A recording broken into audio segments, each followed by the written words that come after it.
Bonjour et bienvenue à cette micro-peau active qui va être concentrée sur les omoplates et les régions du haut du dos.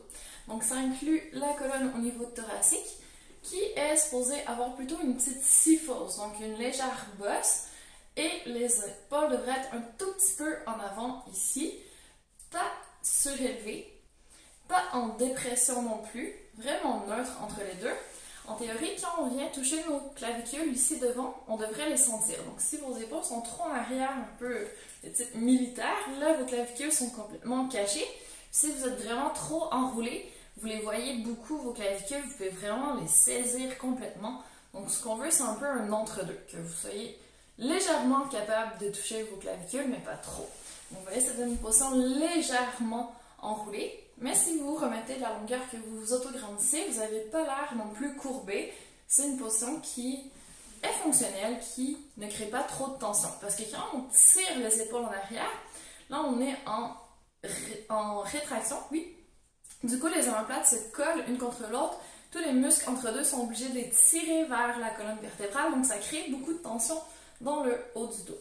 Donc ça ne sert à rien d'avoir les épaules trop en arrière. Je sais qu'on s'est fait dire toute notre vie de se tenir droit et que ça impliquait des épaules derrière, mais être droit, c'est ici, c'est juste autograndi et aller chercher les petites courbes neutres de la colonne. C'est ça, droit, en fait. C'est neutre. Donc, ça, c'est la position qu'on essaie d'aller chercher. Ensuite, on devrait avoir du support, soit au niveau de nos accoudoirs ou au niveau de la table. Donc, idéalement, la table est à la bonne hauteur pour qu'on ait les pieds par terre et les bras posés sur la table.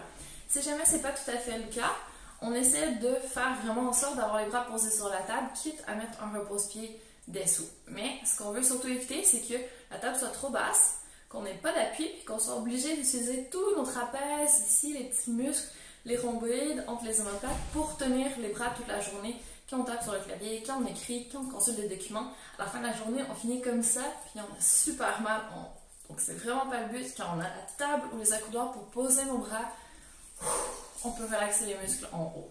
Donc là, c'est plus efficace, c'est plus fonctionnel. Donc c'est ce qu'on essaie d'aller chercher. Alors les micro-pauses actives vont essayer d'activer cette région. Donc toute la coiffe des rotateurs qui s'attache au niveau des omoplates et qui vient stabiliser l'épaule est super importante. Et aussi relâcher toutes les tensions trapèze rhomboïde. Donc on va commencer debout. On va prendre place. Attention à vos voisins, ça prend un peu d'espace. Donc vous allez ouvrir les bras et croiser. Pas besoin d'aller trop loin derrière. On va y aller à vitesse faible. Une dizaine de répétitions comme ça. Vous pouvez le faire en version un petit peu plus petite si vous voulez, avec les bras pliés, et ça va très bien aussi. Juste que vous sentiez le mouvement de vos omoplates qui bougent dans votre dos. Ensuite, on va y aller plutôt épaules, donc rotation. Donc les épaules, il y a énormément de mouvements possibles. On a parlé de rétraction, protraction, élévation, dépression aussi. Donc on peut vraiment y aller dans toutes les possibilités. Et également, hop, élévation sur le côté. Donc abduction, adduction à l'épaule. Donc là, on sent les deltoïdes, la grosse bosse de l'épaule ici. Et on peut y aller même devant. Donc un bras en haut, un bras devant. Donc là, on est en flexion, extension au niveau de l'épaule. On va revenir à la rotation dans quelques secondes. Continuez vos mouvements. Si jamais ça vous fait mal à l'épaule, que vous avez des bursites, des tendinites, qu'au niveau de l'acromion, la petite pointe osseuse ici, ça coince, allez moins haut, faites votre mouvement plus petit, soyez vraiment respectueux. Comme c'est des articulations super mobiles, c'est une articulation aussi plus susceptible au niveau des blessures. Donc, il faut vraiment être doux avec nos épaules. Et maintenant, on va y aller avec des rotations vers l'intérieur et vers l'extérieur. On peut croiser une fois une main sur le dessus, l'autre fois sur le dessous, c'est pas très grave. C'est de garder vos coudes vraiment fixes, c'est qu'il y a les mains qui bougent. Donc, il n'y a pas de bras qui font des mouvements. Vos bras restent pareil, il n'y a que les avant-bras et les mains qui sont en mouvement. Et là, vous activez votre coiffe des rotateurs. Donc, ça part vraiment de vos omoplates et ça s'attache à vos épaules. Super, super important ces deux mouvements. Surtout la rotation vers l'intérieur. Si vous avez un élastique que vous pouvez attacher à une poignée de porte ou peu importe et faire des rotations vers l'intérieur avec résistance, c'est encore plus efficace pour le renforcement. Et voilà, vous pouvez secouer un peu vos épaules. N'hésitez pas à le faire durant la journée aussi parce que ça va être important.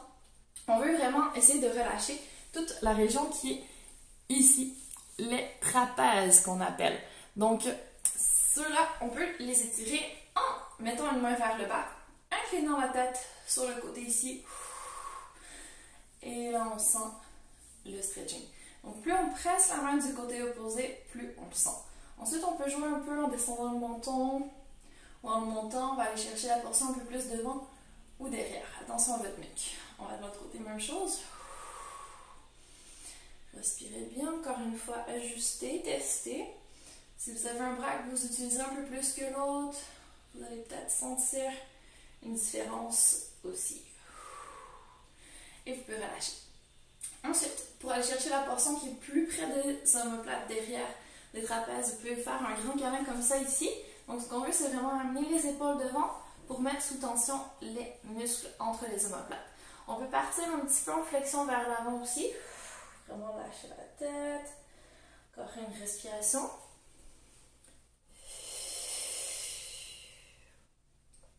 Et une version un peu différente de cet étirement, ce serait de se poser sur un mur, comme ça, et de se laisser aller devant. Donc, si je monte juste de dos, je me pose ici, puis hop, je me laisse aller. Donc, là, vous allez vraiment sentir un stretching tout dans votre dos qui part des omoplates. Vous pouvez aussi enchaîner avec une ouverture au niveau des pectoraux. Donc, ça, c'est l'option 1 avec les bras longs. Vous pouvez aussi plier les bras et laisser partir vos mains derrière, aller chercher un peu plus de stretching. Donc, attention ici pour ne pas trop ouvrir au niveau des côtes non plus. On garde toujours les abdos engagés pour aller chercher une petite protection et ensuite, hop, on va chercher notre mouvement. Et on peut aller chercher un stretching aussi au niveau de l'épaule. Donc, on le voit souvent avec un point d'appui ou au mur où on s'installe, puis après, hop, on ouvre un petit peu. Donc, le but, c'est d'aller chercher un tout petit peu les pectoraux ici et le biceps dans le bras. Donc, ouverture, comme on est plutôt souvent en rotation vers l'intérieur. Ça fait du bien d'ouvrir un petit peu plus large. Voilà! Donc, n'hésitez pas à secouer tout ça, à faire vos petites rotations, flexion, extension, abduction, élévation de pression aussi souvent que vous sentez que vous avez des tensions. Ça prend pas beaucoup de temps et ça fonctionne bien. Donc, prenez soin de vos épaules, de vos omoplates et de votre région thoracique.